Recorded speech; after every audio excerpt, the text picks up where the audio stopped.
welcome to Celluloid Chronicles. I'm Birdy. I'm here to give you the Scenic Outtake episode, the recent movie we covered, Ray, from 2004. There was a lot we couldn't fit into the movie, so I am very happy to be here and give you some extra context on things. So many little bits that we couldn't cover but are really cool to know about Ray Charles, and all the tea on his children and the controversy around Ray Charles's estate after his death. I'm also going to cover a bit of the history of the Chitlin Circuit for Black musicians, which didn't get covered in the main episode, but definitely could do with a little enlightening. And I definitely wanted to cover some information on the St. Augustine Institute for the Deaf and Blind, which Ray Charles attended in the late 1930s and early 1940s, because I feel that it was something that was definitely lost within the movie and did a disservice to institutes like that, especially ones that were still taking Black children, even though it was still segregated. We'll get to that, but giving this very important need for the blind and deaf community. So I'll go ahead and begin with basically a bunch of fun facts about Ray Charles that didn't make it into our main episode. I feel that we weren't exactly clear about the situation with Charles's birth and the birth of his brother George. When Aretha, Ray's mother, came back to Greenville with Ray, George was born by the time Ray turned 1. We don't know a lot about George's conception, if it was consensual or not. I don't want to say it was or not, just that George came to be, and that was right before Bailey, the father, left. But George was the full brother of Ray Charles and was only 1 year younger than him. So you can imagine, just to clarify, by George's death, Ray was only 4 and George was 3, and that tragedy can't be overstated. So a couple neat things about Ray Charles himself. He showed an interest in mechanical objects and often watched his neighbors working on their cars and farm machinery when he was little. His musical curiosity was sparked, as I mentioned in the episode, by Wiley Pittman of the Red Wing Cafe when Pittman played Boogie Woogie on the old upright piano. And it was Pittman who taught Ray to play the piano. And it was actually Aretha Robinson, Ray's mother, that even while destitute and mourning the loss of her younger son, once Ray started to lose his sight, she used those connections in the local community to find the school that would accept a blind African-American pupil. And despite Ray's protest, as shown in the movie, he attended that school from 1937 to 1945 and learned to play the instruments. So at that time, the school, which was founded by a deaf man, was called the Institute for the Blind, Deaf, and Dumb. Obviously, they dropped that last word in more recent years. It is now called the Florida School for the Deaf and Blind and is still active today. It is now the largest school for the blind and deaf in the United States. So Ray spent 8 years at the school and discovered and developed his musical skills, and he was known to be the most talented musician at the school. The school encouraged his natural gifts, teaching him how to play the piano, or further teaching him, since he did already learn some from Wiley Pittman. He also learned to play the saxophone, the organ, the trumpet, and the clarinet. He was also taught not only to read music in Braille, but also how to write and arrange music in that format. This skill, which gave him the ability to compose his own songs. So, as I mentioned, while the movie shared a lot of Ray's life, it did not talk about this huge impact that this school had on his life. Had it not been for this school, had it not been for this situation where an organization existed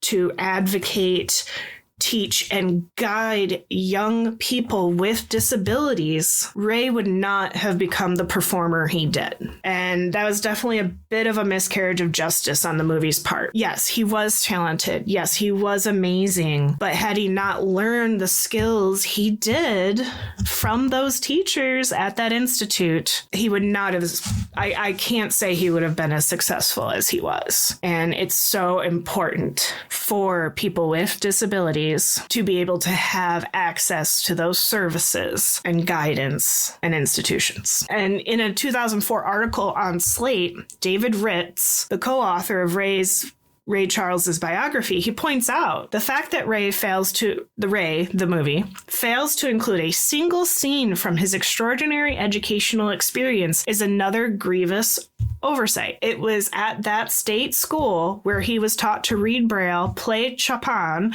write arrangements, learn piano and clarinet, and start to sing. And as I said, there's no doubt he was blessed with innate musical talent. However, this story reinforces the importance of creating and providing opportunities for the blind and visually impaired. And this comes from the article by the Institute for the Blind and Visually Impaired in Milwaukee. Despite the existence of that institution in the 1930s, it's worth pointing out how the evolution of disability was coming about in that time. So throughout the mid-19th century, so the 1800s, and continuing well into the 20th, medical treatment and information were not equally available to Americans. The number of blind and visually impaired Americans varied greatly across race and economic class. In general, blindness was closely linked with poverty.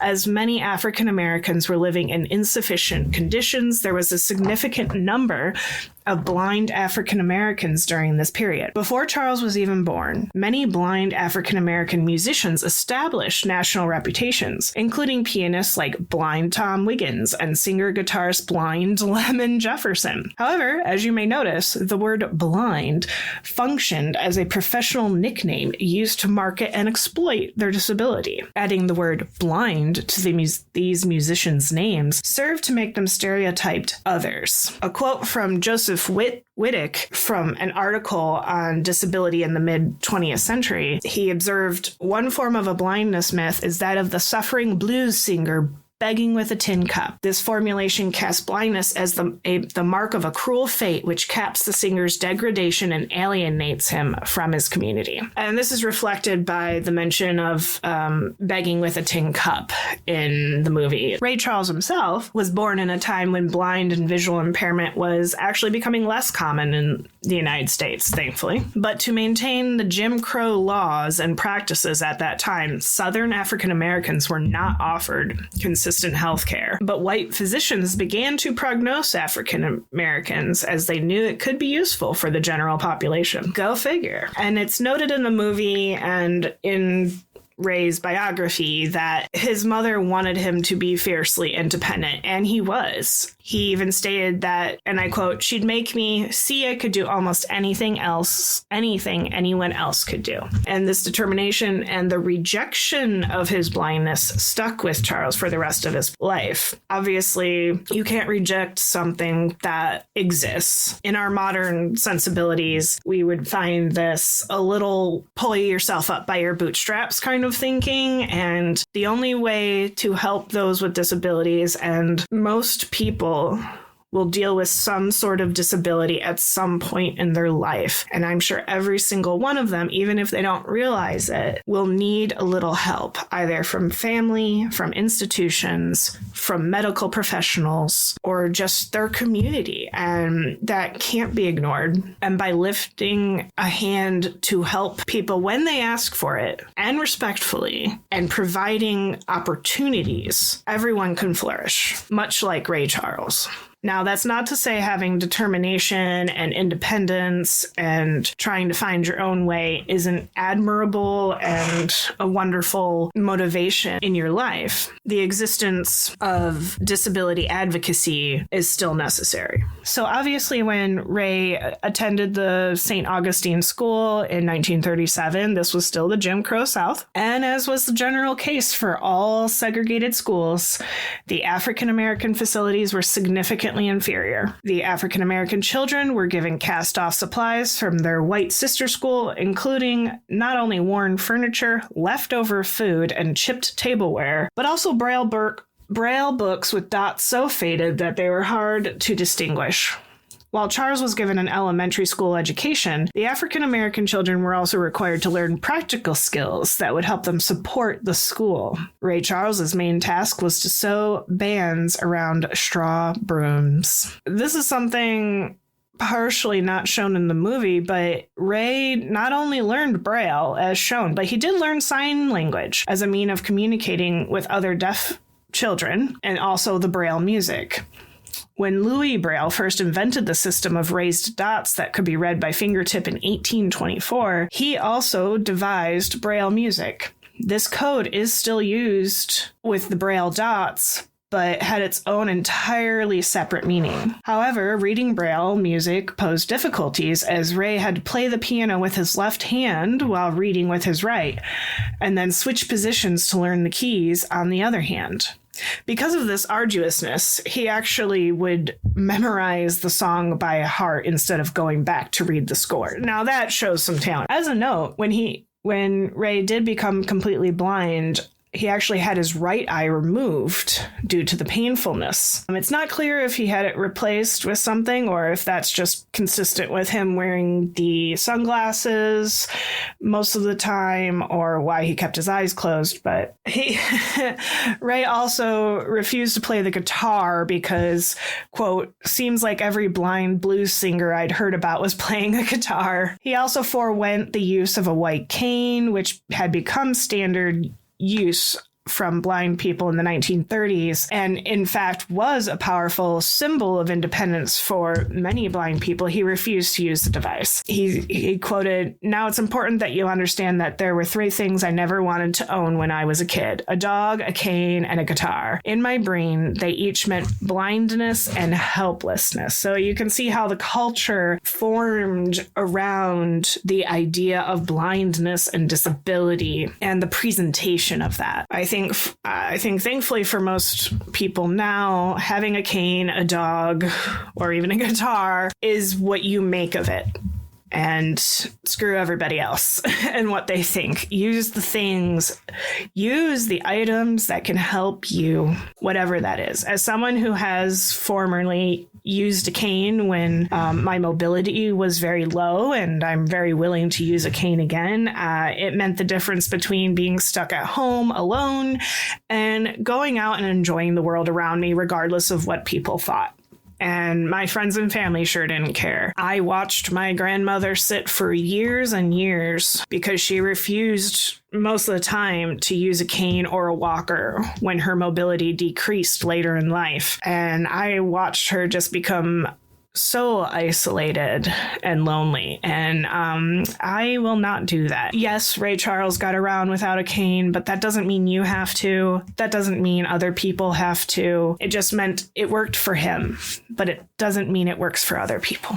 As another interesting note, Ray actually developed chronic ear troubles later on in his life, which led to actual temporary hearing loss. And that's about the time that he founded the Robinson Foundation for Hearing Disorders in 1986, which is now the Ray Charles Foundation. The foundation provided cochlear implants for low-income patients, as well as funding towards research for hearing improvements. So through this foundation, as well as a determination to not let his blindness disable him, Charles broke down expectations and stereotypes for disabilities. And in fact, in 1994, Charles was honored with the Helen Keller Personal Achievement Award, which celebrates individuals who have improved the lives of disabled peoples. I hope he understood what that meant.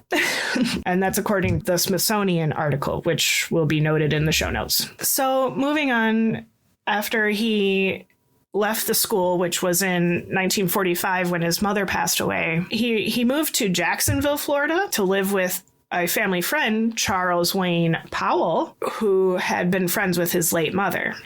I will note that his third son, I believe, or at least the child he had with Margie, was named Charles Wayne. So I do wonder if he was named after this person. While living with Charles Wayne Powell, Ray would play the piano for bands at the Ritz Theater in La Villa for over a year, earning $4 a night, which is about $47 a night in 2024 value. He joined the American Federation of Musicians, the local 632 chapter, which he hoped would help him get work, and he was able to use the Union Hall's piano to practice since he did not have one at home. And he learned extra piano licks from copying others who played there. He started to build a reputation, but it wasn't enough for him to sustain. So he moved to Orlando, and that's where he really started to live on borderline poverty and went without food for days. But he also started to write arrangements for pop music bands. And in the summer of 1947, he actually auditioned unsuccessfully to play piano for Lucky Melinder and his 16-piece band. And then that's from there he went to Tampa and became the pianist for Charles Brantley's Honey Dippers, which was shown in the movie. So obviously his success went on,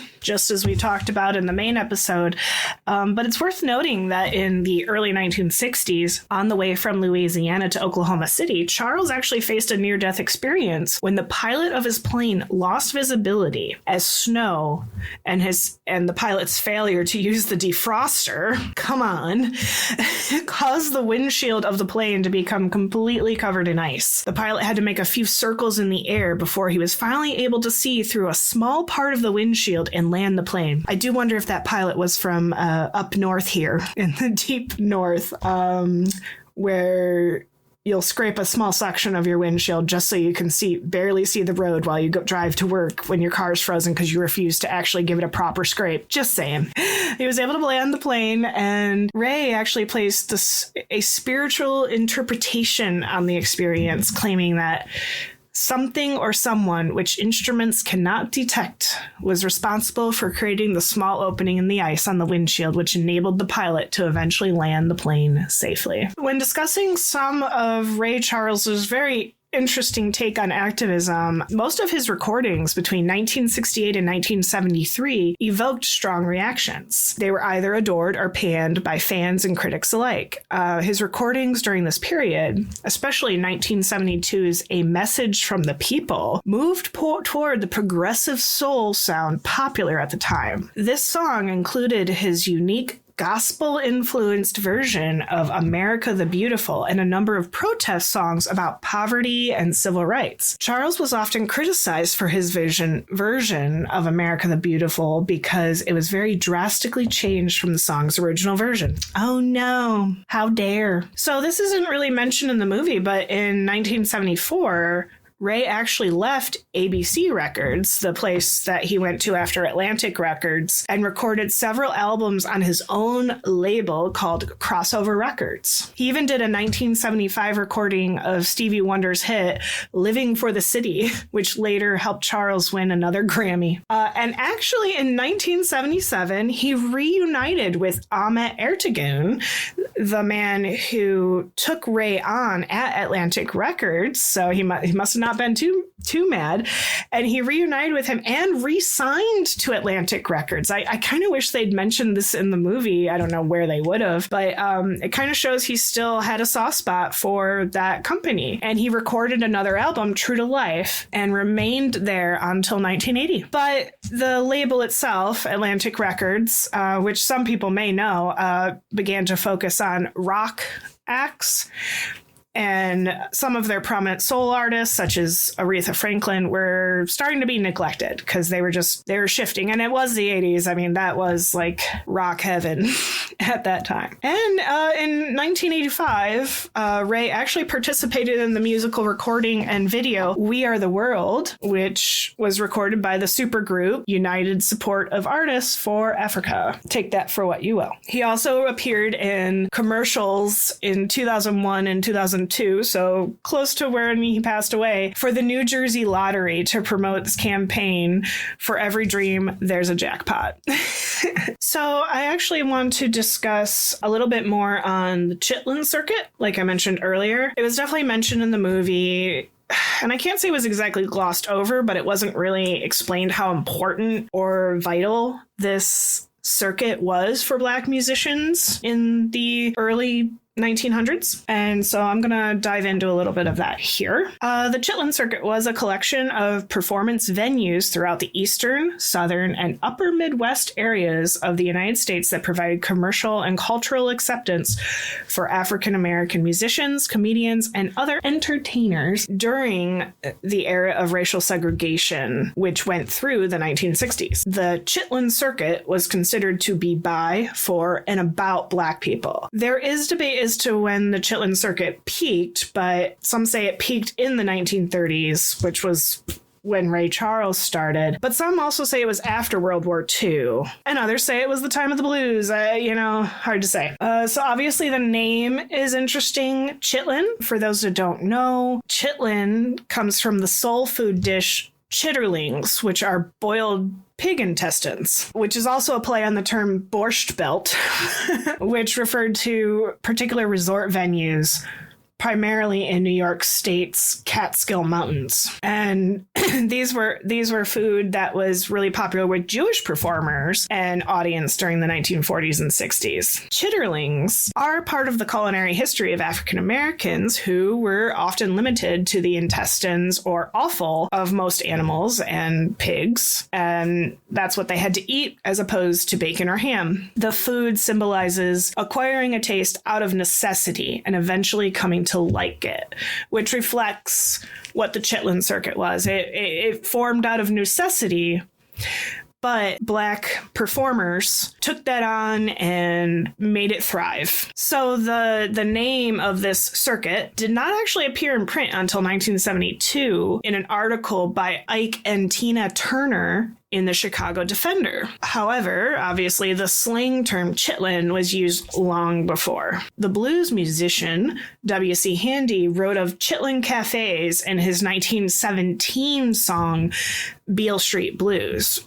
And in the 21st century, the term is applied to venues, especially in the South, where contemporary African-American blues singers such as Bobby Rush, Denise LaSalle, and Obi Buchanan continue to appear regularly. So there's still this Black culturally preferred venues that still exist in the South, which doesn't surprise me at all. Now, the magazine Ebony prefers the term urban theater circuit, which is understandable. Now, this term is used for more recent work, like Tyler Perry, the playwright and actor. And in a 2004 interview with him, Ebony wrote that his work marked a new chapter in the urban theater circuit as a whole, a genre that has been dogged by criticism from some Blacks in the traditional theater. Perry, as the most visibly recognized player in the circuit, has felt the brunt of this criticism. And I quote, "They say that Tyler Perry has set the Black race back some 500 years with these types of Chitlin Circuit shows. The problem with the naysayers is that they don't take the opportunity to see my shows," Perry argued. "With my shows, I try to build a bridge that marries what's deemed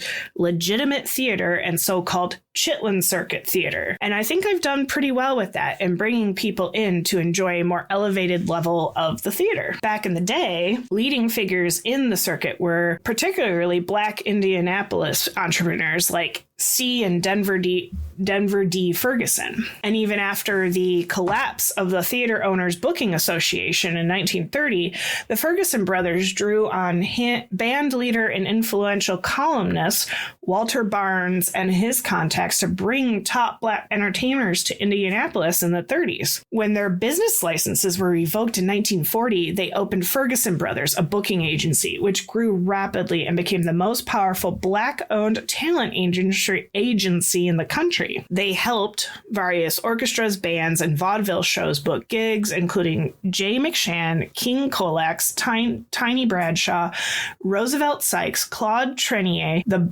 Bama State Collegians, Carolina Cotton Pickers, Snookum Russell, Milton Larkin, Clarence Love, Gene Pope, and the International Sweethearts of Rhythm, and organized tours around the South playing to Black audiences. Musicians like Sax Kari described Denver Ferguson as, and I quote, "the man who invented the Chitlin Circuit." So that was the start of it. So I thought that was kind of fascinating and kind of important to point out, because outside of movies like Ray or quote unquote blues movies, where are you going to hear about the Chitlin Circuit other than if you're very involved in Black history and scholarship, which I'm unfortunately not. So this is very important. And I wanted to go over a little bit more on Ray Charles's influence on the music industry. We went over this a bit in the episode. I wanted to share some quotes from others that talked about him that really were poignant. In the words of musicologist Henry Pleasance, and I quote, "Sinatra and Bing Crosby before him had been masters of words. Ray Charles is a master of sounds. His records disclose an extraordinary assortment of slurs, glides, turns, shrieks, wails, breaks, shouts, screams, and hollers, all wonderfully controlled, disciplined by inspired musicianship, and harnessed to ingenious subtleties of harmony, dynamics, and rhythm. It is either the singing of a man whose vocabulary is inadequate to express what is in his heart and mind, or one of whose feelings are too intense for satisfactory verbal or conventionally melodic articulation. He can't tell it to you. He can't even sing it to you. He has to cry out to you or shout to you in tones eloquent of despair or exaltation. The voice alone, with little assistance from the text or notated music, conveys the message." End quote. Pleasance continues. Ray Charles is usually described as baritone, and his speaking voice would suggest as much, as would the difficulty experiences in reaching and sustaining the baritone's high E and F in a popular ballad. But the voice undergoes some sort of transfiguration under stress, and in music of gospel or blues character, he can and does sing for measures on end in the high tenor range of A, B flat, B, C, and even C sharp, and D, sometimes in full voice, sometimes in an ecstatic head voice, sometimes in falsetto. In falsetto, he continues up to E and F above high C. On one extraordinary record, I'm Going Down to the River, he hits an incredible B flat, giving him an overall range, including the falsetto extension, of at least 3 octaves. End quote. So Ray's style and success in the genres of rhythm and blues and jazz cannot be understated. He had an influence on a number of highly successful artists, including Elvis Presley, Aretha Franklin, Stevie Wonder, Van Morrison, Billy Joel. Other singers have also acknowledged his influence, including James Booker, Steve Winwood, Richard Manuel, and Greg Allman. According to the Rolling Stone, the hit records he made for Atlantic in the mid-1950s mapped out everything that would happen to rock and roll and soul music in the years that followed. He was an inspiration to Pink Floyd member Roger Waters, who told the Turkish newspaper Hurriyet, "I was 15. In the middle of the night with friends, we were listening to jazz. It was Georgia on my mind, Ray Charles's version. Then I thought, one day, if I make some people feel only 1/20th of what I'm feeling now, that will be quite enough for me." Ray Charles is truly everywhere. And as a final quote from Ray Charles about his legacy, he said, and I quote, "They call my singing emotional and full of feeling, but that's how the songs are to me. I try to get the feel of a song and the emotion in it before I record it. It's got to move me. If I don't feel anything from the song, then I forget it. I don't record it." Now, for a final deep dive, we're going to spill the tea and talk about Ray's children and the ongoing battle about Ray Charles's estate. I tried to mention all of the children by name in the main episode. Now I'm just going to cover a little bit about each of them. So as I said, he has 12 kids, and the first that was born was Evelyn in 1941, and she was born from Louise Mitchell. Supposedly, the couple dated for a year and ended up separating, but their relationship resulted in Evelyn. She was born in Tampa, Florida. She is probably retired, but was a successful coach and event and travel manager. She actually diversified her career with roles as a health and wellness consultant, manager at Prepaid Legal Services, Inc., and a software engineer systems analyst at Verizon. She actually decided to further her education at the George Washington University School of Business, where she earned a master's certificate in project management. Currently resides in Boston, Massachusetts at the time of this article. Then there's Ray Charles Robinson Jr., who was the first child with his wife, Della B. Robinson. He's actually active in the entertainment industry. His roles include as a film producer, writer, and co-author of the book Ray Charles, 50 Years of Music. He resides in Los Angeles alongside his partner Rhonda Bailey, and he's a devoted family man with 2 daughters, Erin and Blair, and a granddaughter named Kennedy. Beyond his family responsibilities, he's passionately committed to supporting individuals in his community, specifically those grappling with addiction. I wonder why. His brother, and also a child of B, was David Robinson. He was born in 1958. In his personal life, he's married to his longtime girlfriend, Cynthia Robinson. Tragically, the couple faced the loss of their only son, Sergeant Conrad Robinson, who passed away at the age of 36 at Camp Bonsteel in Kosovo. Then there's Charles Wayne Hendrix, who was the child mentioned in the movie, born to Margie Hendrix. He was born in October of 1959 and the only child of Margie Hendrix. As we noted in the main episode, she was an American gospel singer and member of the girl gospel group The Cookies, which became the Raylettes. As for Charles Wayne, he's mostly lived his life privately. However, he somewhat became a celebrity when he and his siblings won the lawsuit to stop the termination of Ray Charles' song rights in 2013. Now, unfortunately, it's noted that Charles Wayne has also passed away, as there's an obituary that is likely his, and it says that he was married to a Marlene and lived in Aurora, Colorado, and had several children and grandchildren. But in the notes on being a very private individual, there's just not much to confirm that, and there's not much to elaborate on that. Now, as promised, I'm going to do a little side tangent on Margie Hendrix, because I wasn't really able to do her story justice in the main episode. So Margie Hendrix was born in Register, Georgia in 1935 and actually showed a lot of early musical talent by playing the piano, and she directed her church choir by herself. Her professional career began in the 1950s in New York City, where an initial record deal failed. She did find success in 1956 when she joined the girl group The Cookies, who had an R&B hit with In Paradise.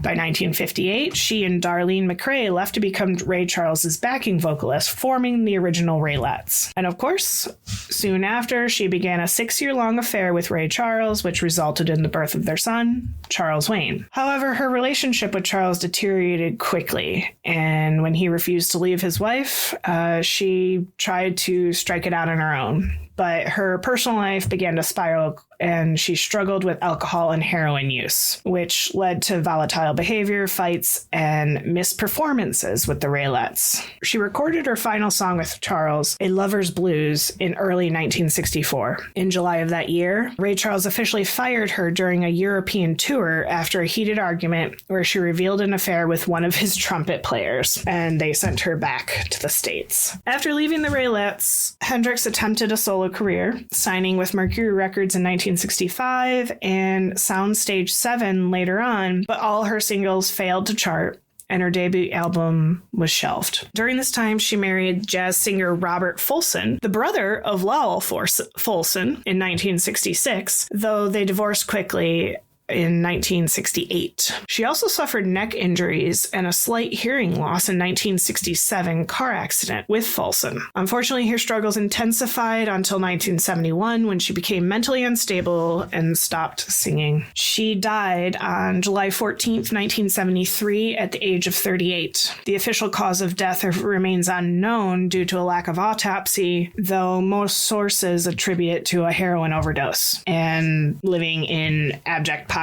Ray and Margie's son was 14 at the time. Obviously, in the movie, they move that timeline way forward to when Charles Wayne might have been 3, and all the way back in 1963. But I'm not sure why they did that other than for the overall timeline of the film. But I think it's important to give the actual timeline of that. So she did live on for many years, but unfortunately still died very young and very unfortunately. Moving on with Charles's children. Then Robert, his fourth son and the youngest and last child with B. Robinson, his wife, was born in 1961. Robert attended several Christian schools, including a prestigious aviation school in Los Angeles, where he earned multiple accolades and awards. He actually secured a position as an instructor and teacher for flight at one of the nation's top-rated schools. But in 1988, he decided to shift his focus to ministry. Now he is recognized as Dr. Robert F. Robinson, serving as the pastor of Great Faith Ministries and Schools. Also born in 1961 to Mae Mosley Lyles was Renee Robinson, who is actively engaged in professional pursuits as a tax preparer, legal shield representative, and credit repairer. She and her husband Kevin live in Los Angeles, California. Then in 1963 was born Sheila Ray Charles to Sandra Jean Betts, and her mother established their lives in Minnesota. Despite not having had an extensive time with her father, Sheila cherished the moments they did share while he was still alive. Similar to her father, she faced struggles with substance addiction, often describing her journey of overcoming addiction, incarceration, and a car accident, and experiences of sexual abuse. Once she established a relationship with God, she decided to turn her life around and started to tap into musical pursuits as a talented singer and songwriter in her own right. Her debut album released in 2005 and was dedicated to her father, entitled My Daddy. Soon after, she relocated to Sarasota, Florida, and then unfortunately passed away in 2017 due to complications of breast cancer. Next is Retha Butler, born in 1966. I do wonder if she was named after Ray's mother. She's the proprietor of Real Estate Pro with offices in Peyton, Colorado and Falcon, Colorado. It's not clear who her mother was, but she does share a relationship with her younger sister, Alexandra Bertrand, who was born in 1968. And Retha refrains from sharing much about her personal life and keeps a very low profile. As mentioned, Alexandra Bertrand was born to Mary Chantal Bertrand in 1968. Also, information about her personal life is limited. So we have two very quiet women who just want to be left alone. Very understandable. Then we have Vincent Couturian, who was born in Los Angeles, California, to Arlette Couturian, who was from Paris and was a Parisian singer. And he was born in 1977, and he attended the University of Southern California and later assumed the role of a fitness trainer. Additionally, he earned recognition for crafting the cover design of one of his father's music albums. Next, we have Robin LaJoya Moffett, who was born in 1978 and is professionally known as Robin LaJoya Charles. She was born in the west side of Chicago, Illinois, to Gloria Moffett. Robin is a former singer-songwriter with A-Class Productions in Atlanta, Georgia, and the proprietor of R. Charles & Co. Enterprises, a music publishing and consulting company established in 2015 that handles some of her father's music. Moffett pursued her education at Columbia College, Chicago, and focused on academics such as vocal performance, music business management, and entertainment marketing. She is also a mother. And Ray's granddaughter is named Avari Rain. Finally, we have Ryan Corey Robinson, the final child of Ray Charles, and he was born in 1987 to Mary Ann Denbach. He is reported to have a passion for music and has undertaken various cover projects. It's also worth noting that Mary Ann Denbach is an attorney and has helped a lot with the Ray Charles estate. Now we will get to that tea. So some of the key points of this debate is the problem of the estate manager, who is Joe Adams, as seen in the movie, who was of Ray Charles's manager for over 40 years. So Joe Adams gained virtually unchallenged power over Ray Charles Enterprises and the foundation. In 2002, Charles told his children he would leave most of his fortune to charity, but set aside $500,000 in trust for each child. The total value of his original masters was estimated at $25 million,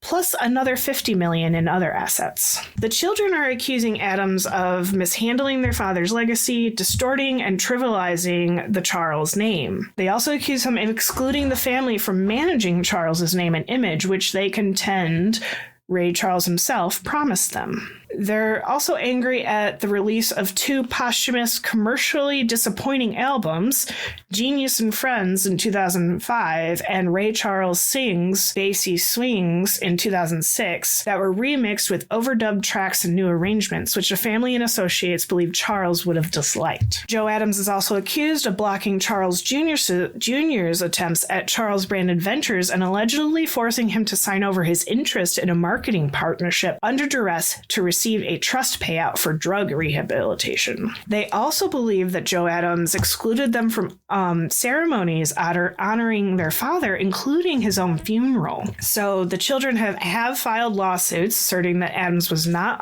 honoring Charles's wishes and sought to use copyright termination laws to regain rights to some of his biggest hits. The Ray Charles Foundation was also scrutinized by the California Attorney General's office for its governance. Joe Adams has resigned as president of the foundation and the Ray Charles Enterprises as of December 2006, but legal battles continue. So part of the confusion and contention of all this is that due to that family gathering in 2002, which a lot of this traces back to, it's noted that Ray Charles did exercise iron control over his music and recordings, as he had a right to, and thankfully he did.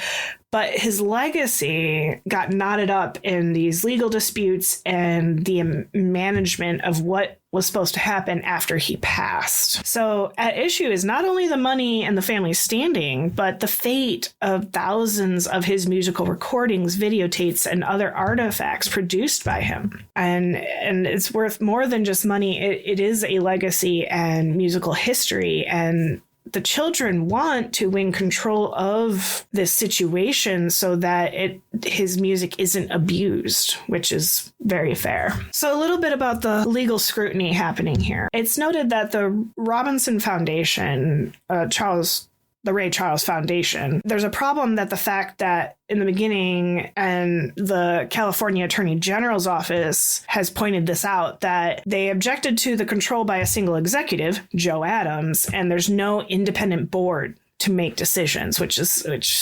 absolutely a conflict of interest. Adams signed on as Charles's manager in 1961, as shown in the movie. Toward the end of Ray Charles's life, Adams was perceived as controlling access to Ray Charles. So it started even before he passed. Even after Ray Charles's death, as director of the foundation and the trustee of the children's money, co-officers appointed by Charles actually left while Adams remained due to all this dysfunction. The family blames Adams for the release of those 2 disastrous CDs, which to them validates the commercial and ethical concerns of what Adams has done with Ray Charles's legacy. And even the children have been unable to obtain an accounting of the estate because their legal right to the information is murky due to Adams' machinations. And to their point, Joe Adams even interrupted a private family service at the Angelus Funeral Home in Los Angeles during part of Ray Charles' funeral services,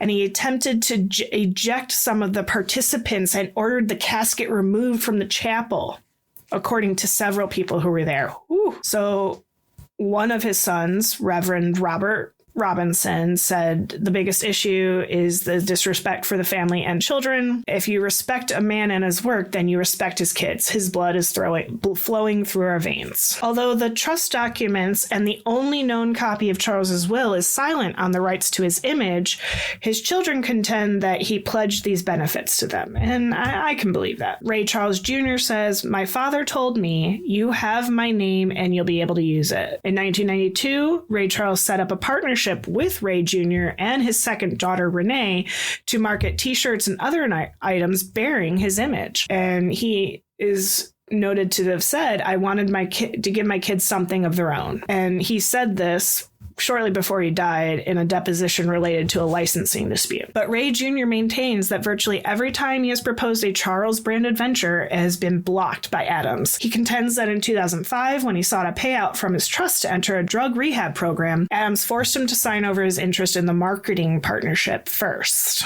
Ray Jr. is also suing Adams to rescind the share transfer, which he says occurred under duress and which apparently gave Adams 60% control of the partnership. Adams has not formally responded to the allegation. foundations. After their father's death, Robert Robinson and other family members complained to then State Attorney General Bill Lockyer about their exclusion from the foundation. But Lockyer's staff told them they had too little documentation to make a case. They said they don't see a paper trail, Robinson said. In the federal lawsuit filed against Adams and other executives, Mary Ann Denbach, the mother of Corey Denbach Robinson, alleges that Adams was paid nearly $1.2 million in improper compensation in 2005 and 2006, and that some of Charles's master recordings may have been sold, an action people close to the artist say would directly contradict his wishes. Adams has not filed an answer to the complaint, according to court records. In February 2006, Adams' stewardship of the foundation was questioned by Deputy Attorney General Wendy A. Horowitz, and after learning that Adams was serving simultaneously as chairman,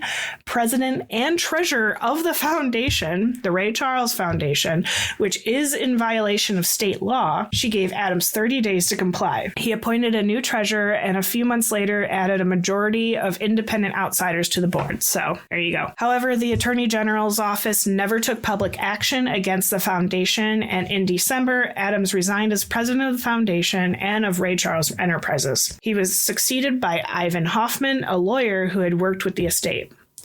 However, a receptionist at Ray Charles Enterprises said that Hoffman was not currently its president. Hoffman and a company spokesman declined to comment. And I'll note that this article was written in 2008. So a few years after a lot of this kind of hit the fan. At this time, Adams still exercised power at the organizations, and that's what the lawsuit filed by Denbach alleges. It is unclear whether he still holds any formal titles. Probably not, so it glosses over with the law. A spokesman for Attorney General Jerry Brown, who succeeded Lockyer in 2006, had no comment. So it should be noted that back in 1997, Ray Charles decided he needed a fresh approach to his career and attempted to replace Joe Adams with Jean-Pierre Gros, a 50-year-old French artist manager who had become a close friend. It's noted, though, that Ray Charles apologetically sent Gros home to Paris after Adams refused to relinquish his office in Charles's Washington Boulevard studio, according to the French manager. But Ray found another job for Gros, safeguarding his musical legacy. Charles believed preservation of his recordings was number one priority, Gros said in an interview from Paris. He told me, I want you to do that. About 3 months after Ray's death, however, Gros received a document in which Charles purportedly instructed Adams to pay him only $2,000 a month for no more than 3 years. The document had been signed by the artist, according to a cover letter to Gros from Charles's estate lawyer examined by the Times. Gros said the document bore what looked like to him a forged signature.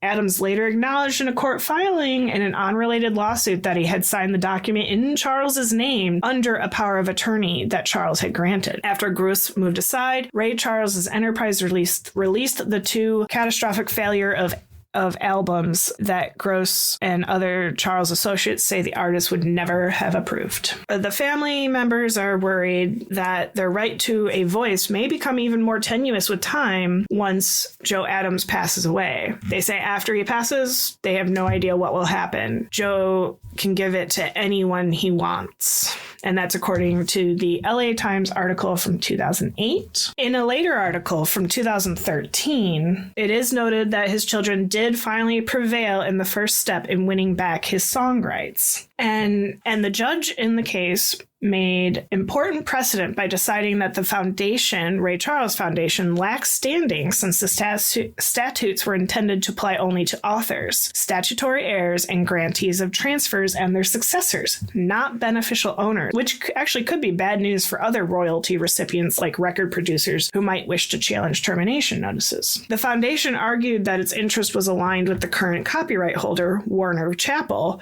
but the judge says that isn't exactly true. And the judge stated, after receiving termination notices, the grantee might be more interested in maintaining an amicable relationship with the statutory heirs to facilitate renegotiations of the grants at issue, rather than to challenge the termination. The ruling certainly is a victory for Charles's children. In a following article from Cinch Tank, November 2021, Mark Toberoff, who has taken on the area of rights termination in the U.S., worked with a majority of his Ray Charles's children and succeeded in enforcing the termination rights that saw the return of over 100 songs, including undeniable classics such as I Got a Woman and Fool for You, from Warner Chappell Music Publishing. The initial termination move happened in 2010, and the publisher did not challenge the notices, but that was not the sticking point here. But the protracted battle between the children and the Ray Charles Foundation, which was a relationship defined by almost biblical animosity and bad blood. The foundation was named his sole beneficiary in his will, and the children received an irrevocable trust of $500,000, which was talked about. In 2015, obviously, the Ray Charles Foundation tried to appeal, and in July, the Ninth Circuit Court sided with the Ray Charles Foundation and overturned the 2013 decision. In 2020, Toberoff says the ruling from the Chief Justice of the District Court in the Central District in California upholds the children's right to seek termination in Charles's compositions, and it's still in place. I believe it's a correct ruling, Toberoff says. What happened in that case was also dismissed. We also dismissed the copyright action, saying that they don't have standing. So finally, they do have the rights back, and they have been able to use them in financial terms and publish the music and get the revenues of pre-1964 compositions. So it really looks like ultimately the children have won a lot of their rights back, but it seems like it's very complicated and ongoing, and I'm sorry if that just kind of was a drone on about that, but it just shows how you really need to lay the law down with what happens to something so important as your music, your legacy, your art, and especially if you have 12 children. So I will note that Joe Adams, the longtime manager of Ray Charles, has passed away as of July 3rd, 2018 at the age of 94. So he kept going. So instead of just with Joe Adams, the children are still kind of embattled with the Ray Charles Foundation. It's just really sad because it could have been a lot different for such a legacy of such an important pillar of the music industry. So some of that extra information came from the R&B Hall of Fame, history of the Chitlin Circuit, and then Ray Charles's children win lawsuit over song rights termination from the Hollywood Reporter in 2013, and then from an article about Joe Adams from 2018 in the Los Angeles Sentinel, then a 2021 article, The Lucrative Afterlife of Music Estates Heirs and Their Struggle Over Termination Rights from Think Tank, and the rest of the sources will be in the show notes, but these were some of the extra ones. Oh, that was a lot. This one's a long one, but as always, thank you for listening to Celluloid Chronicles, a historical movie podcast. Please like and subscribe to us wherever you listen, and we hope you join us again soon. And always remember, live like you're making history.